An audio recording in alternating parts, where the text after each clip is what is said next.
வணக்கம். இணைந்திருப்பது இலங்கையின் முதல்தர செய்தி வழங்குகிற நியூஸ் ஃபர்ஸ்டின் இரவு 10:45 பிரதான செய்தி அறிக்கையுடன் சர்வதேசத்தின் பல பாகங்களிலும் இருந்து சக்தி குளோபலூடாக இணைந்திருக்கும் உங்களை சந்திப்பதில் மிகுந்த மகிழ்ச்சி. விரிவான செய்திகளுக்கு செல்ல முன்னர் முதலில் தலைப்புச் செய்திகள். புத்தளம், களுத்துறை, ரத்தினபுரி ஆகிய மாவட்டங்களில் தொடர்ந்தும் பலத்த மழை. 1,25,000 பேர் பாதிப்பு. அர்ஜுன மகேந்திரன் சிங்கப்பூரில் இருப்பதாக சர்வதேச போலீசார் இலங்கைக்கு அறிவிப்பு. அரசு அதிகாரியை அமைச்சர் ஒருவர் அவமானப்படுத்தியதாக சார்ல்ஸ் நிர்மலநாதன் சபையில் குற்றச்சாட்டு. பிரதேச செயலாளரை அந்த அமைச்சர் மிகவும் ஒரு கீழ்த்தரமாக ஒரு மக்கள் மத்தியில், பல மக்கள்கள் இருக்கின்ற மத்தியில், அந்த மன்னார் மாவட்டத்தில் இருக்கின்ற அனைத்து ஹெட் ஆஃப் த டிபார்ட்மெண்ட்டில் இருக்கின்ற அனைத்து அதிகாரிகளுக்கு முன்னிலையில் ஒரு தரக்குறைவாக அவரை அவமானப்படுத்தின சம்பவம். தொடர்வது விரிவான செய்திகள். மழை மற்றும் வெள்ளம் காரணமாக புத்தளம், களுத்துறை மற்றும் இரத்தினபுரி ஆகிய மாவட்டங்களே அதிகளவில் பாதிப்பை எதிர்நோக்கியுள்ளன. மற்றும் அதனை அண்மித்த பகுதிகளின் தாழ்நில பகுதிகள் இன்று நீரில் மூழ்கி காணப்பட்டன. நியூஸ் ஃபர்ஸ்ட் குழுவினர் இன்றும் அப்பகுதிகளுக்கு விஜயம் மேற்கொண்டிருந்தனர். முக்கியமான காரணமாக கழனி ஆற்றுக்கு செல்லக்கூடிய இந்த வடிகான்கள் உரிய முறையில் காணப்படாமை காரணமாக இந்த ஓலந்தகம கிராமத்துக்குள் வெள்ள நீர் புகுந்திருப்பதாக இங்கு இருக்கக்கூடிய கிராம சேவகர் எங்களுக்கு தெரிவித்திருக்கின்றார். இதன் காரணமாக சுமார் 200க்கும் மேற்பட்ட குடும்பங்கள் பாதிக்கப்பட்டிருப்பதாகவும் பாதிக்கப்பட்டவர்களுக்கு தேவையான உலர் உணர்வுகள் தற்போது விநியோகிக்கப்படுவதாகவும் அவர் தெரிவித்திருக்கின்றார். ஆகவே கழனி ஆற்றுக்கு செல்லக்கூடிய இந்த வடிகான் கட்டமைப்பினை உரிய முறையில் செப்பனிட்டு வழங்கும் பட்சத்தில் தாங்கள் இவ்வாறு ஒவ்வொரு பருவப்பெயர்ச்சியிலும் எதிர்நோக்கக்கூடிய இந்த வெள்ள அனர்த்தத்திலிருந்து தாம் மீண்டு கொள்ள முடியும் என இவர்கள் தெரிவித்திருக்கின்றனர். நியூஸ் பஸ் செய்திகளுக்காக வத்தல ஹெந்தல பகுதியிலிருந்து ராசலிங்கம் ரவிரகு. பலத்த மழை காரணமாக கொலந்தாவை வெள்ளம் பிட்டிய வெலைபத்த, கழனி, நதிகம் ஆகிய பகுதிகள் தொடர்ந்தும் நீரில் மூழ்கியுள்ளன.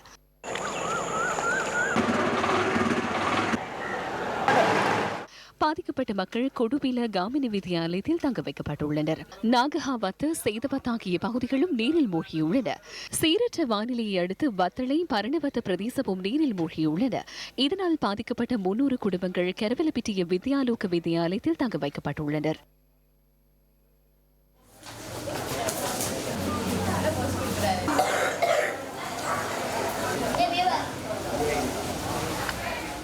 இதேவேளை கருவலகாஸ் வெப்ப கொன்வெவ நீர்த்தேக்கத்தின் வான்கதவுகள் கடந்த 3 நாட்களாக திறக்கப்படுகின்றன. இதனால் கொன்வெவ கிராமத்தில் நிர்மாணிக்கப்பட்டுள்ள யானை வேலி முற்றாக அழிவடைந்துள்ளது. நாத்தாண்டியாவை அண்மித்த பல பிரதேசங்கள் தொடர்ந்தும் நீரில் மூழ்கியுள்ளன. நாத்தாண்டியாவை அண்மித்த பல பிரதேசங்கள் தொடர்ந்தும் நீரில் மூழ்கியுள்ளன. மாதம்பே, தொப்புவ பிரதான வீதியின் சில இடங்கள் நீரில் மூழ்கியுள்ளதால் போக்குவரத்துக்கு இடையூறு ஏற்பட்டுள்ளது. சிலாபம், கொழும்பு பிரதான வீதியின் மாதம்பே பிரதேசத்தில் நீரில் அடித்து செல்லப்பட்ட இளைஞர்கள் 3 கடற்படையினர் காப்பாற்றியுள்ளனர். இதேவேளை சிலாபம், துன்மோத பிரதேசத்தில் நீரில் அடித்து செல்லப்பட்ட வேன் ஒன்றை கடற்படையினர் இவ்வாறு மீட்டனர். பலத்த மழையினால் கானி மாவட்டத்தின் பல பகுதிகள் தொடர்ந்தும் நீரில் மூழ்கியுள்ளன. கிங்கங்கையின் இருமரங்கிலும் உள்ள தாழ்நில பகுதிகள் நீரில் மூழ்கியுள்ளன. பத்திகம, அகலிய, தொடங்குடு, நாகுடு ஆகிய வீதிகள் இவ்வாறு நீரில் மூழ்கி காணப்பட்டன. மாத்தறை மாவட்டத்திலும் தாழ்நில பகுதிகள் நீரில் மூழ்கியுள்ளன. பிடபத்திர, தெனியாய, ரொமவக் ஆகிய பகுதிகளில் நேற்றைய தினம் முழுவதும் பெய்த மழை காரணமாக அக்குரசு பிரதேச செயலாளர் பிரிவுக்குட்பட்ட பகுதிகள் தொடர்ந்தும் நீரில் மூழ்கியுள்ளன. நில்வழா கங்கை பானுத்துகம்ப பகுதியில் பெருக்கெடுத்துள்ளது. இதனால் கத்துவ, மாலிம்படு, அதுரையிலி ஆகிய பகுதிகள் நீரில் மூழ்கியுள்ளன. அக்குரசூடாக கத்துவ வீதியின் போக்குவரத்துக்கும் இடையூறு ஏற்பட்டது. மஸ்கலியா சாமிமலை கவர்வெல தோட்டத்தில் நேற்று முன்தினம் மண் சரிவு ஏற்பட்டுள்ளது. இதனால் 8 குடும்பங்களைச் சேர்ந்து 36 பேர் குடியிருப்புகளில் இருந்து வெளியேற்றப்பட்டனர். இவர்கள் கவரவில தோட்ட வைத்தியசாலையில் தங்க வைக்கப்பட்டுள்ளனர். போயிட்டு தங்குறது கூட பயமா இருக்கு. வீட்டுக்கு நுழைஞ்சாலும் ரொம்ப பயமா இருக்கு. செவரில் இடிச்சு வந்துட்டு பெரிய மேல இருந்து கலட்டு வருது. இப்போ நான் இந்த நேரம் பயமாக தான் இருக்குது, எந்த நேரம் இந்த கல் வந்துருமோ அப்படின்னு முன்னுக்கே தான் இந்த கல்லெல்லாம் சரிஞ்சு வந்தது. இங்கே தான் எங்கள் மகன் மூடி இருக்கும். மண் சரிவுனால ரொம்ப பாதிக்கப்பட்டு இருக்கிறோம். மண்ணெல்லாம் வர்றனால அங்கே இருக்கிறதுக்கே பயமாக இருக்குது. வீடெல்லாம் உடஞ்சிக்கிட்டு வந்திருக்குது உள்ளுக்கு. அதோட இப்போ நாங்களாம் படிக்கிறனால எங்களுக்கு சரி சிரமமாக இருக்குது. போதுமான வசதி கிடைச்சா நல்லா. ஆனால் இன்றைக்கி மட்டும்தான் சாப்பாட்டுக்கு கூட இருக்குது. நாளைக்கெல்லாம் சாப்பாட்டுக்கு இனி கிடைச்சா தான் சாப்பாட்டுக்கெல்லாம் செய்யலாம். மகாவலிகங்கை பெருக்கெடுத்தமை மற்றும் மண் சரிவு அபாயம் காரணமாக நாவலப்பிட்டி பெனிகொடமுள்ள பகுதியிலிருந்து வெளியேற்றப்பட்ட 12 குடும்பங்களைச் சேர்ந்த மக்கள் தொடர்ந்தும் நாவலப்பிட்டி வேலுமன் விழாய் விகாரையில் தங்கியுள்ளனர். நாங்கள் 4 நாட்களாக எங்களுக்கு இந்த பன்சிலையில் இருக்கிறோம். இருந்து எங்களுக்கு எப்படியோ சாப்பாடு உணவு இருக்கிற வசதியெல்லாம் கிடைச்சிருக்குது. இருந்தாலும் இனிமேல் நாங்கள் என்ன செய்ய போகிறோம், எங்கே போயிட்டு இருக்க போகிறோன்றது ஒரு கேள்விக்குறியாக தான் இருக்குது. கேட்டால் அங்கே போயிட்டு திரும்பி இருக்கக்கூடிய கால் வைக்கக்கூடிய நிலைமை கூட எங்களுக்கு இல்லை. நாவலப்பிட்டி சைசாகல பகுதியிலிருந்து வெளியேற்றப்பட்ட 50 பேர் நாவலப்பிட்டி நகரசபை மண்டபத்தில் 3 நாட்களாக தங்கியுள்ளனர். நாங்கள் வருஷம் இங்கே நகரசபாவுக்கு வந்து சொல்லியிருக்கோம், எங்களுக்கு இப்படி பிரச்சனை, வீடு பிரச்சனை, மழை வந்தாலும் எங்களுக்கு இருக்கிறதுக்கு இல்லைன்னு சொல்லியிருக்கோம். எந்த வருஷம் வந்தாலும் எங்களுக்கு நடவடிக்கை எடுக்கவே மாட்டாங்க. மழை நின்னோட போங்க உங்களோட இடத்துங்களுக்கு எங்களுக்கு அனுப்பியிருக்காங்க. நாங்கள் இந்த பையனை தான் எங்களுக்கு என்ன சிறு முடிவு கிடைக்கும்னு சொல்லி நாங்கள் இதுக்கே வந்துருக்கோம். கண்டி வத்தேகம பம்பரல்ல பிரதான வீதியின் ஒழுங்கங்கை பகுதியில் மண்மேடு சரிந்து வீழ்ந்துள்ளமையால் போக்குவரத்திற்கு இடையூறு ஏற்பட்டது. இன்று அதிகாலை 4 மணியளவில் மண்மேடு சரிந்து பிரதான வீதியில் விழுந்ததாக நியூஸ் ஃபர்ஸ்டின் செய்தியாளர் தெரிவித்தார். ஒழுங்கங்கை 26ஆம் கட்டை பகுதியில் தொடர்ந்தும் கற்பாறைகள் சரிந்து வீழ்வதாகவும் போலீசார் தெரிவித்தனர்.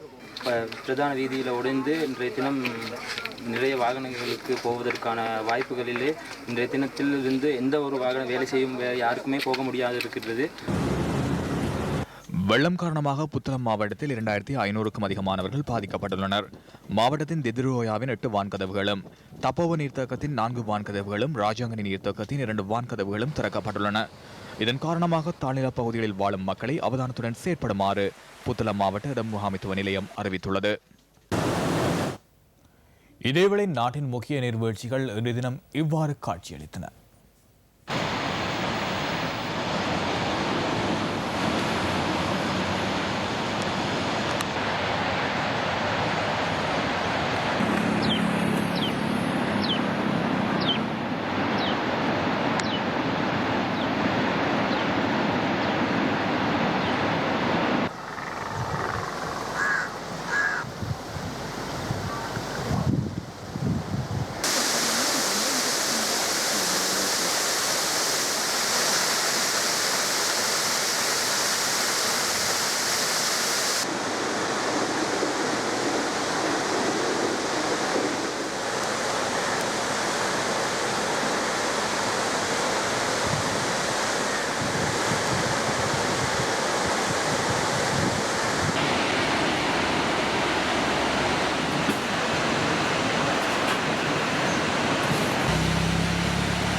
சக்தி சிரச நிவாரண யாத்திரைக்கு மனிதநேயத்துடன் மக்கள் வழங்கிய நிவாரணப் பொருட்கள் இன்றைய தினம் பாதிக்கப்பட்ட மக்களின் கரங்களில் சேர்க்கப்பட்டன.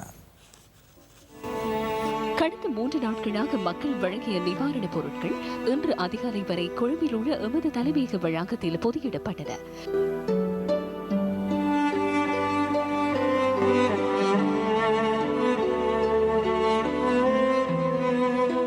අපි මේ සැරේ නෙමෙයි මේ හැම සැරේම සහාය යාත්‍රාවලට අපි උදව් කරනවා. අපි වගේම මිනිස්සු කොට්ටාසයක් දුක් විඳින අවස්ථාවක අපිට පුළුවන් මේ විදියට උපකාර කරන්න හිතුණා. வழிபாடுகளின் பின்னர் நிவாரண யாத்திரை வரையறுக்கப்பட்ட கேபிட்டல் மகாராஜா நிறுவனத்தின் தலைமையக வளாகத்திலிருந்து இன்று காலை பயணத்தை ஆரம்பித்தது. கடும் மழையால் ஏற்பட்ட அனர்த்தங்களில் அதிகளவு மக்கள் பாதிக்கப்பட்ட ரத்தினபுரி, கேகாலை மற்றும் நாவலப்பிட்டி ஆகிய பகுதிகளை நோக்கி நிவாரண யாத்திரை முன்னெடுக்கப்பட்டது. ரத்தினபுரி மாவட்டத்தின் திவ்யாய பகுதியை இன்று பிற்பகல் ஒரு குழுவினர் சென்றடைந்தனர். கடினமான வீதிகளினூடாக பயணித்த நிவாரண குழுவினர் படகு மூலம் திவியாவு பகுதியில் உள்ள முகாமுக்கு சென்று மக்களுக்கு நிவாரண பொருட்களை வழங்கினர். கடுகங்கையின் நீர்மட்டம் அதிகரித்தமையினால் சுமார் 90 குடும்பங்களைச் சேர்ந்தவர்கள் பாதிக்கப்பட்டுள்ளனர். දින 3ක් වෙනවා අදට මේ වතුරෙන් යට වෙලා සල්ලි තිබුණත් කණ්ඩ නැහැ. කඩවල මුකුත් බඩු මොකුත් නැහැ. நிவாரணங்களுடன் திமியாபு பகுதிக்கு முதல் முறை குழு ஒன்று வந்துள்ளதாக தெரிவித்த மக்கள் அவர்களின் பிரச்சினைகளை எம்மிடம் முன்வைத்தனர்.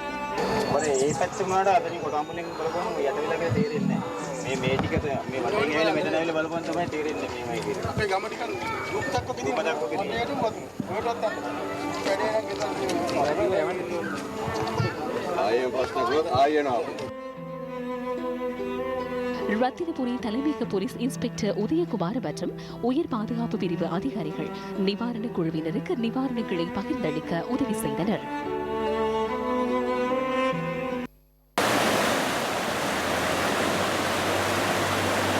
கேகாலை மாவட்டத்தின் யட்டியாந்தோட்டை பிரதேச செயலக பிரிவில் உள்ள வெற்றிலையூர் லெவல தோட்டத்தில் உள்ள மக்களுக்கு நிவாரணப் பொருட்கள் வழங்கி வைக்கப்பட்டன. லெவல 1 தோட்டத்தில் வசித்து வந்த மக்கள் மண் சரிவு அபாயம் காரணமாக 4 வருடங்களுக்கு முன்னர் இடம்பெயர்ந்து லெவல தோட்டத்தில் வசித்து வருகின்றனர். மண் சரிவு அபாயம் மற்றும் இவர்களின் குடியிருப்புகளுக்கு அருகில் மின் கட்டமைப்பு காணப்படுவதால் மின்னல் தாக்கம் ஏற்படக்கூடும் என்ற அபாயத்தில் வசித்து வருகின்றனர். சக்தி சீரச நிவாரண யாத்திரையூடாக பாதிக்கப்பட்ட மக்களுக்கான நிவாரணப் பொருட்கள் வழங்கி வைக்கப்பட்டன. அவங்க மட்டும்தான் எங்களுக்கு கொடுத்துருக்காங்கன்னு சொல்லி எங்களுக்கு சொல்ல முடியும். இவ்வளோ நாள் இந்த 4 வருஷத்துக்கு ஒரு கொத்த அரிசி கூட எங்களுக்கு யாருமே கொடுத்ததில்லை. இந்த உதவியை செஞ்சதுக்கு மிகவும் நன்றி. முதல் கொடுத்தவங்க அவ்வளோ பேருக்கும் என் நன்றியை தெரிவித்துக் கொள்கிறேன். இந்த இயற்கை நீரூற்று மிகவும் பெருமதியானது. ஆனால் இந்த இடத்தில் இருக்கும் இந்த நீரூற்று வீட்டுக்கு அடியில் காணப்படுகின்றது. இதனால் இங்கு வாழ்வது மிகவும் அபாயகரமானதாக காணப்படுகின்றது. நான் தற்போது இருப்பது யட்டியாந்தோட்டை லெவல தோட்டத்தில் இருக்கும் ஒரு வீட்டில். இவ்வாறான 10 வீடுகள் இந்த பகுதியில் காணப்படுகின்றன. நாளாந்தம் பெரும் அச்சத்துக்கு மத்தியில் இந்த மக்களின் வாழ்க்கை நகர்ந்து கொண்டிருக்கின்றது. இந்த வீட்டிற்குள் காணப்படும் நிலத்திற்கு அடியிலிருந்து இவ்வாறான பல நீரூற்றுகளை எம்மால் காணக்கூடியதாக இருக்கின்றது. இவர்களுக்கு உறங்குவதற்கு இங்கு பஞ்சு மெத்தைகள் இல்லை. இந்த நிலத்தில்தான் இவர்களின் இரவு பொழுது கழிகின்றது. ஆனாலும் அது எப்பொழுதும் ஈரடிப்பாகவே காணப்படுகின்றது. எம்மில் ஒருவருக்கு ஒரு இரவு பொழுதை இவ்வாறு கழிக்க நேர்ந்தால் அந்த துயரம் எவ்வாறாக இருக்கும்? நியூஸ் ஃபர்ஸ்ட் செய்திகளுக்காக லெவல தோட்டத்திலிருந்து சிசிறுகுமார், கிருஷாந்த் ராஜ்.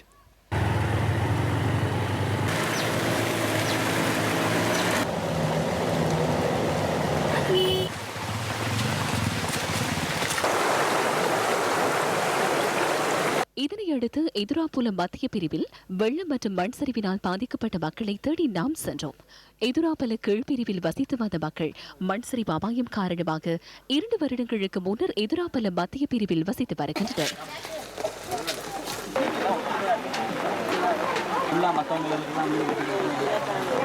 நிறைய பேர் இங்கே வந்திருக்காங்க. வந்து பார்த்ததோட சரி, பின்தங்கிய நிலையில் இருக்க பார்த்துட்டு மட்டும்தான் போவாங்க. இவங்க நிறைய இந்த உதவியை செஞ்சதுக்காக நாங்கள் மனப்பூர்வமாக நன்றியை சொல்கிறோம். இந்த கூடாரமெல்லாம் ஓட்டை போட்டு தண்ணி அடியிலையும் வந்துக்கிட்டு தான் இருக்குது. இந்த பாருங்க, சின்ன 7 நாள் கை குழந்தையும் வச்சுக்கிட்டு இங்கே இருக்கிறோம்.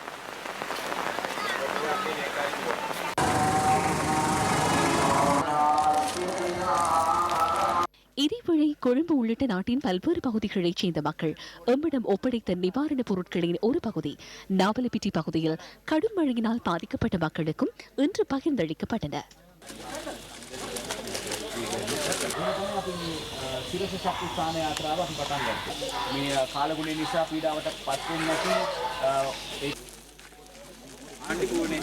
பொதுமக்கள்கிட்ட எவ்வளோ பேர்த்துக்கிட்ட வாங்கிட்டு வந்து மக்கள்கிட்ட கிடைக்கணும்ட்டு அவங்க சேவை செய்கிறாங்க. இதுதான் நமக்கு தேவை. ஐக்கம்ப பகுதியில் பாதிக்கப்பட்ட 200 குடும்பங்களுக்கும், கிரியல பகுதியில் பாதிக்கப்பட்ட 125 குடும்பங்களுக்கும் இதன்போது நிவாரணப் பொருட்கள் வழங்கி வைக்கப்பட்டன. இதேவேளை நியூஸ் ஃபர்ஸ்டின் தலைமை காரியாலயத்தில் நிவாரணப் பொருட்களை சேகரிக்கும் பணிகள் முன்னெடுக்கப்பட்டன. உலக வங்கியின் 40 மில்லியன் ரூபாய் நிதியொதுக்கீட்டில் கழிவகற்றலுக்கான பவுசர்கள் இன்றைய தினம் வழங்கப்பட்டன. முல்லைத்தீவு, கிளிநொச்சி, நுவரெலியா, மொனராகலை ஆகிய மாவட்டங்களுக்கு ஒரு பவுசர் வீதம் வழங்கப்பட்டுள்ளது. வெள்ள நிவாரணம் சம்பந்தமான விவகாரத்திலும் குறிப்பாக வெள்ளம் வடிந்த பிற்பாடு சில இடங்களிலே பாதிக்கப்பட்ட இடங்களில் கிணறுகளை சுத்தப்படுத்துகின்ற நீர்மூலங்களை சுத்தம் செய்து கொடுக்கின்ற பணிகளை செய்வதற்கென்று ஒரு விசேட செயலணி ஒன்றை எங்களுடைய நீர்வளங்கள் வடிகால் அமைப்பு சபை ஏற்படுத்தி இருக்கிறது. அந்த செயலணியை தேவைப்படுகின்ற மாவட்டங்களிலே அவசரமாக செயலில் ஈடுபடுத்துவதற்கு நாங்கள் நடவடிக்கை எடுக்க இருக்கிறோம். இவ்வாறு தமிழ் தந்தியில் சிரியாவில் சீறிப்பாயும் யுத்தம் ஓர் பார்வை. லசந்த விக்ரமதுங்க கொலை வழக்கு சூத்திரதாரி பொன்சேகாவா கோத்தபாயவா? தமிழர் வாழ்வில் வடுவான மே மாதம். தமிழ் தந்தி. இலங்கை மத்திய வங்கியின் முன்னாள் ஆளுநர் அர்ஜுன மகேந்திரன் சிங்கப்பூரில் தங்கியிருப்பதாக சர்வதேச போலீசார் உறுதிப்படுத்தியுள்ளனர். சர்வதேச போலீசாரின் சிங்கப்பூர் கிளை இலங்கையின் குற்றப்புலனாய்வு திணைக்களத்திற்கு இதனை உத்தியோகபூர்வமாக அறிவித்துள்ளதாக சட்டமா அதிபர் திணைக்களம் இன்று கோட்டை நீதவான் நீதிமன்றத்திற்கு அறிவித்தது. கிளிநொச்சி யுத்தத்தால் பெரும் பாதிப்புகளை சந்தித்த மாவட்டங்களில் ஒன்றாகும். இந்த மாவட்டத்தில் இன்னமும் 14,000 குடும்பங்கள் வீடுகள் எதுவுமின்றி வசித்து வருகின்றமை தெரிய வந்துள்ளது. கிளிநொச்சி மாவட்டத்தில் பல குடும்பங்கள் தற்காலிக கொட்டகைகளில் வாழ்ந்து வருகின்றமை எமது கேமராவில் இவ்வாறு பதிவானது. மழை வெயில் காலங்கள் என மாறி மாறி வரும் காலநிலை மாற்றங்களின் பொழுது பல ஆண்டு காலமாக இந்த மக்கள் சவால்களை எதிர்நோக்கி வருகின்றனர். கிளிநொச்சி ஊற்றுப்புலம் பகுதியில் வாழும் இந்த குடும்பங்களைப் போன்று மாவட்டத்தில் மேலும் 14,000க்கும் மேற்பட்ட குடும்பங்கள் வாழ்கின்றமையை மாவட்ட செயலக புள்ளிவிபரத்தின் மூலம் அறிந்து கொள்ள முடிந்தது. காலமும் எனக்கு 70 வயதாக போச்சு. வீடு கட்டி இவ்வளோ நாளும் ஒரு வீட்டு திட்டத்தில் நாங்கள் இருந்த மாதிரி இல்லை. இனியாவது ஒரு அரசாங்கம் எங்களுக்கு ஒரு வீட்டு திட்டத்தை தந்து ஒரு வீட்டை கட்டி தந்து எங்களை நிம்மதியாக இருக்கும்படி நாங்கள் கேட்டுக்கொள்கிறோம். எங்களோட வருங்கால சந்ததிகள் அதை அனுபவிக்கிறதுக்காக தான் நான் இவ்வளோ கிடந்து கஷ்டப்பட்டு கொண்டிருக்கிறோம். வீடுன்னு எங்களுக்கு வர இல்லை, ஆனால் ஆசை உண்டு. எனக்கு இன்னொரு சொந்தமாக ஒரு காணி இருக்கணும், மேலே ஒரு வீடு இருக்கணும், அதில் நாங்கள் வசிக்கணுன்ற ஒரு ஆசை இருக்குது. 35 வயசுலேருந்து இந்த ஆசை இருக்குது. ஆனால் இது வரைக்கும் ஒன்றும் பூர்த்தியாக இல்லை. இன்னும் என்னடா எனக்கு ஒரு நிரந்தரமாக ஒரு வீடு ஒன்று இல்லாமல் நானும் இவ்வளோ காலம் 48 வயசாச்சு. என் பின்காலத்தை நோக்கி தான் அந்த வீட்டை கேட்குறேன். என்ன இந்த விடயம் தொடர்பில் கிளிநொச்சி மாவட்ட அரசாங்க அதிபர் சுந்தரம் அருமைநாயகத்திடம் நாம் வினவினோம். தற்போது ஏறத்தாழ 14,000 வீடுகள் கட்டி முடிக்க வேண்டிய அல்லது நிர்மாணிக்கப்பட வேண்டிய தேவைகள் இருக்கின்றது. வீடமைப்பு மற்றும் நிர்மாணத்துறை அமைச்சின் கீழ் 50 மாதிரி கிராமங்களை அமைப்பதற்கான ஏற்பாடுகளை செய்யுமாறு கௌரவ அமைச்சர் சஜித் அறிவுறுத்தல் வழங்கியிருக்கின்றார். எனவே 2018ஆம் ஆண்டினுடைய வரவு செலவு திட்டத்திலே 50,000 வீடுகள் புனரமைக்கப்பட வேண்டிய அந்த திட்டத்தின் கீழ் கிளிநொச்சி மாவட்டத்திற்கு ஏறத்தாழ 7,000 வீடுகள் வழங்குவதற்கான ஏற்பாடுகள் நடைபெற்று வருகின்றன. அரசாங்கத்தினால் மேற்கொள்ளப்படும் திட்டங்கள் அனைத்து மக்களுக்கும் சமமாக பகிரப்பட்டு நிரந்தர வீட்டில் வாழ எண்ணி தவிக்கும் இவ்வாறான குடும்பங்களின் வாழ்வில் ஒளியேற்ற விரைவில் நடவடிக்கை எடுக்கும் வரை நியூஸ் ஃபர்ஸ்ட் அவதானத்துடன். கிளிநொச்சி மாவட்டத்தின் மீள்குடியேற்ற பிரச்சினை தொடர்பில் பார்லிமென்ட்டில் இன்றைய தினம் கேள்வி எழுப்பப்பட்டது. கிளிநொச்சி மாவட்டத்தில் பச்சிலை பள்ளி பிரதேச செயலகத்திற்குட்பட்ட சுமார் 300 குடும்பங்களுக்கு எப்போது குடியேற்றம் அமைக்கப்படும் என்பதை அறிவிக்க முடியுமா?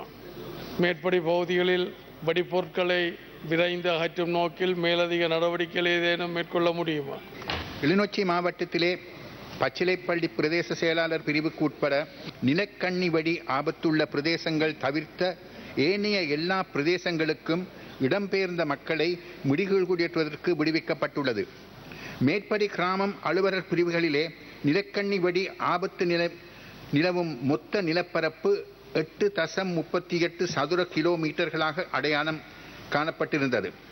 அந்நிலப்பரப்பிலே 3.61 சதுர கிலோமீட்டர்கள் நிலக்கண்ணி வெடிகளை அகற்றி முடிக்கப்பட்டு அப்பிரதேசங்கள் பொதுமக்களின் பயன்படுத்துவதற்காக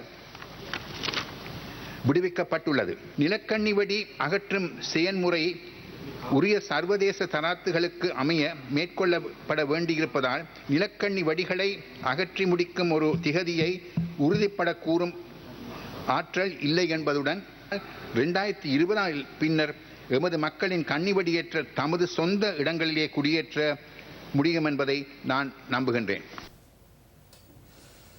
மன்னார் முசலி பிரதேச அபிவிருத்தி குழு கூட்டத்தில் அமைச்சர் ஒருவர் நடந்து கொண்ட விதம் தொடர்பில் இன்று தினம் பாராளுமன்றத்தில் கவனம் செலுத்தப்பட்டது. அதே நேரத்தில் அரசு அதிகாரிகளை அவர்களுடைய சட்டதிட்டங்களை மதித்து அவர்களை சுயமாக வேலை செய்வதற்கு ஒரு சில அமைச்சர்கள் தடையாக இருக்கிறார்கள். அண்மையில் மன்னார் மாவட்டத்தில் முசலி பிரதேச செயலக அபிவிருத்தி குழு கூட்டம் நடைபெற்றது. அந்த அபிவிருத்தி குழு கூட்டத்தில் அந்த பிரதேச செயலாளர் ஒரு அமைச்சருடைய ஆதரவாளர்களுக்கு ஒரு அரசியல் ரீதியாக உதவி செய்யவில்லை என்ற காரணத்தினால் அந்த பிரதேச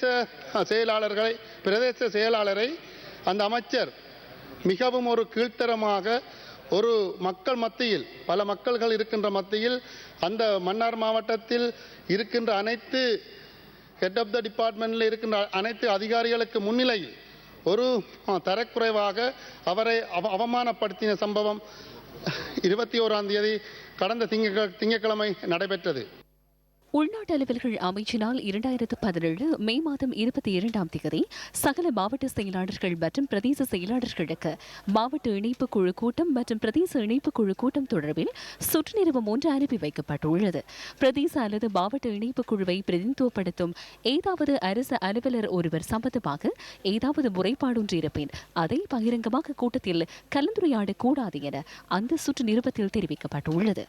அத்தகைய முறைப்பாடுகளை பிரதேச செயலாளர் அல்லது மாவட்ட செயலாளர் அல்லது அரசாங்க அதிபர் அடங்கிய குழு ஒன்றுக்கு அனுப்பி கூட்டத்துக்கு முன்னர் ஆய்வு செய்து குறிப்பிட்ட அறிக்கையை சபை ஆரம்பிக்கப்படுவதற்கு முன்னர் இணைத்தலைவர்கள் மற்றும் தேவையான அங்கத்தவர்களுடன் கலந்துரையாடி தீர்வொன்று எடுக்கப்பட வேண்டும் எனவும் அதில் குறிப்பிடப்பட்டுள்ளது. இந்த தீர்மானங்களை உள்நாட்டு அலுவல்கள் அமைச்சின் செயலாளருக்கும் அறிவித்து பிரதிகளை தேசிய கொள்கைகள் மற்றும் பொருளாதார அலுவல்கள் அமைச்சின் செயலாளருக்கும் அனுப்பி வைக்க வேண்டும் எனவும் அந்த சுற்று நிறுவத்தில் தெரிவிக்கப்பட்டுள்ளது. முசலி பிரதேச செயலகத்தில் நடைபெற்ற பிரதேச ஒருங்கிணைப்பு குழு கூட்டத்தில் 2 சமூகங்களுக்கு இடையிலான ஒரு காணி பிணக்கு தொடர்பில் அந்த காணி தொடர்பில் வினவப்பட்ட போது கௌரவ பிரசார் பதியுதீன் அமைச்சர் அவர்கள் மிகவும் கீழ்த்தரமான சில வார்த்தைகளை பிரயோகித்து எனது மனதை புண்படுத்தி இருந்தார். இவ்வாறு அவர் ஏசியது பொதுமக்கள், அங்கு வருகின்ற பொதுமக்கள் மற்றும் அரசு அதிகாரிகள் உத்தியோகத்தர் முன்னிலையில் இவ்வாறு ஏசியது எனக்கு மிகவும் ஒரு அவமானமாகவும் இருந்தது என்பதையும் குறிப்பிட விரும்புகிறேன். களனி பல்கலைக்கழகத்தின் 98வது பட்டமளிப்பு விழா பண்டாரநாயக்க மாநாட்டு மண்டபத்தில் இன்றைய தினம் நடைபெற்றது. களனி பல்கலைக்கழகத்தின் உபவேந்தர் பேராசிரியர் வெலமிடியாவே குசல தம்ம தேரர் தலைமையில் நடைபெற்ற இந்த நிகழ்வில் விசேட துறைகளில் ஆய்வுகளை மேற்கொண்ட பலர் பட்டம் பெற்றனர். நியூஸ் ஃபர்ஸ்டின் அலைவரிசை பிரதானி சுரங்க சேனநாயக்க இதன்போது எம்ஃபில் பட்டம் பெற்றார்.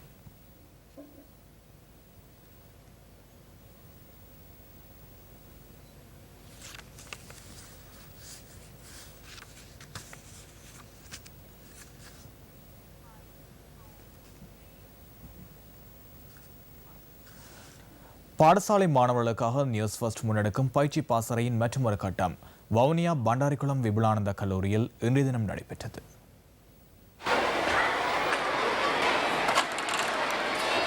பாடசாலை மாணவர்களின் ஊடகத்துறைசார் அறிவை மேம்படுத்தும் நோக்கில் இனியொரு விதி செய்வோம் பயிற்சி பாசறையை நியூஸ் ஃபர்ஸ்ட் நடத்தி வருகின்றது. அதற்கமைய பயிற்சி பாசறையின் மற்றொரு கட்டம் வவுனியா பண்டாரிக்குளம் விபுலானந்தா கல்லூரியில் இன்று இடம்பெற்றது. செய்தி தயாரிப்பு, செய்தி அறிக்கையிடல், செய்தி வாசிப்பு, நவீன ஊடக பயன்பாடு உள்ளிட்ட பல்வேறு விடயங்கள் தொடர்பில் இதன்போது நியூஸ் ஃபர்ஸ்ட் குழுவினர் மாணவர்களுக்கு தெளிவூட்டினர்.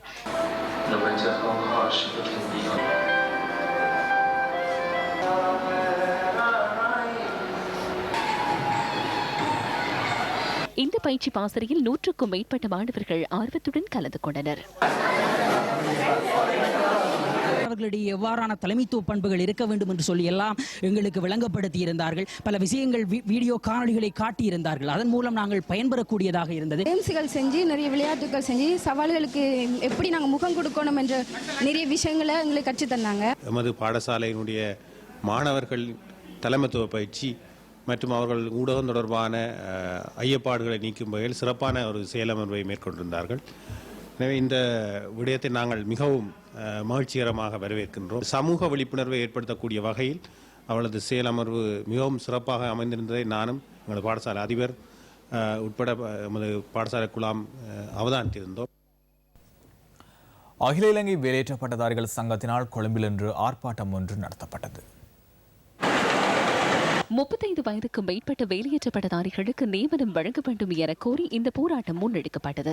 புறக்கோட்டை ரயில் நிலையத்திலிருந்து பேரணியாக சென்ற ஆர்ப்பாட்டக்காரர்கள் பொருளாதார விவகாரங்கள் அமைச்சை சென்றனர். இதன்போது பொருளாதார அபிவிருத்தி அமைச்சின் செயலாளருடன் கலந்துரையாடுவதற்கு பட்டதாரிகள் 5 பேருக்கு சந்தர்ப்பம் வழங்கப்பட்டது. பட்டதாரிகளின் கோரிக்கை மறுதளிக்கப்பட்டதை தொடர்ந்து ஆர்ப்பாட்டக்காரர்கள் பிரதமர் அலுவலகம் நோக்கி பேரணியாக பயணித்தனர். இதன்போது இலங்கை மத்திய வங்கிக்கு அருகில் போலீசார் ஆர்ப்பாட்டக்காரர்களை தடுக்க முற்பட்ட வேளையில் முருகல் நிலை தோற்றுவிக்கப்பட்டது.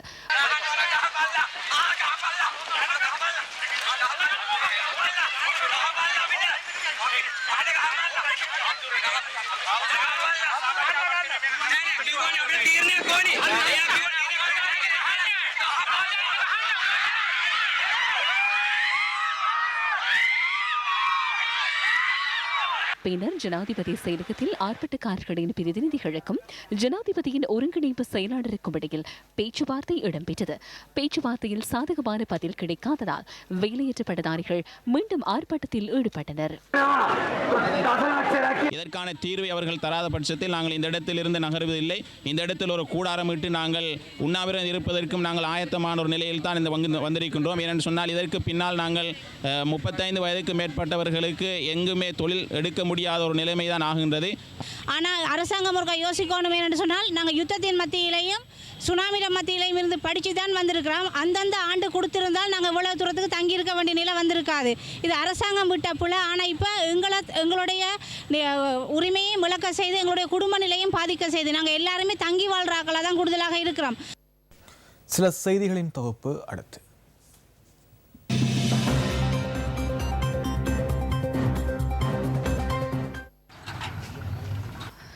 யாழ்ப்பாணம் அச்சுவேலி தோப்பு பகுதியில் நேற்றிரவு இடம்பெற்ற மோதல் தொடர்பில் 2 பேர் கைது செய்யப்பட்டுள்ளனர்.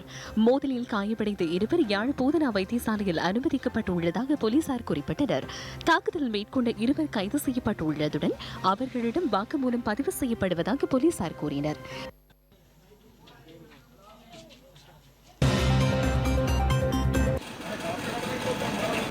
யாழ் தென்மராட்சி A9 வீதியில் இடம்பெற்ற வாகன விபத்தில் ஒருவர் காயமடைந்துள்ளார்.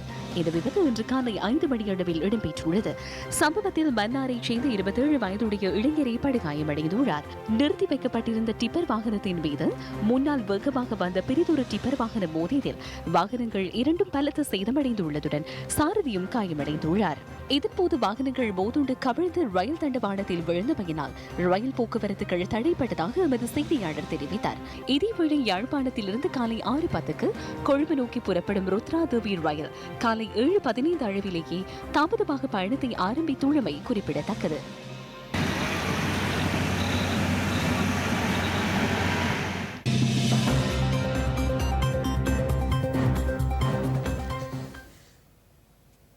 சர்ச்சைக்குரிய ஸ்டெர்லைட் ஆலையை மூடுவதற்கு தமிழக அரசு தீர்மானித்துள்ளது. இதேவேளை துப்பாக்கிச் சூட்டில் உயிரிழந்தவர்களின் எண்ணிக்கை 13ஆக அதிகரித்துள்ளது.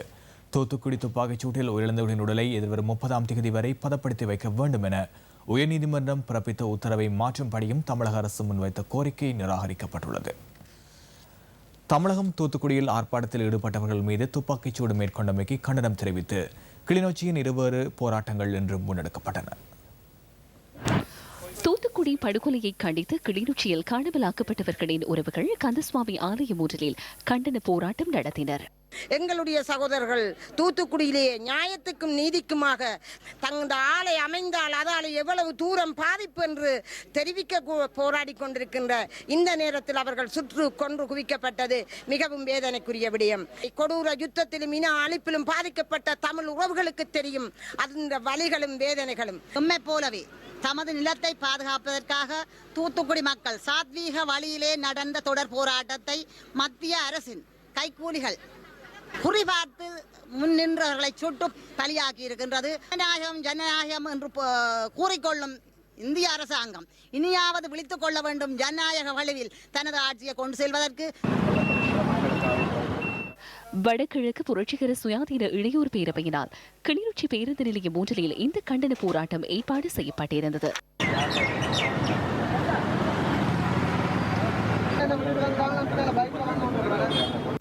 உலகத்தினுடைய எந்த மூலையிலும் அப்பாவித்தனமாக மக்கள் கொல்லப்படுகின்றமையை நாங்கள் கண்டிக்கின்றோம்.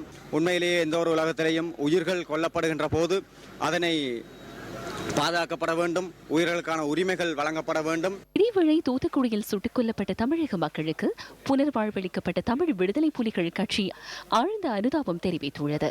அக்கட்சியின் தலைவர் கந்தசாமி இன்பராசா இன்று வெளியிட்ட ஊடக அறிக்கையிலேயே இந்த விடயம் குறிப்பிடப்பட்டுள்ளது. அந்த தாளுடன் நியூஸ் ஃபர்ஸ்டின் இணையதளத்திற்கான அனைத்து செய்தி அறிக்கைகளும் நிறைவுக்கு வருகின்றன.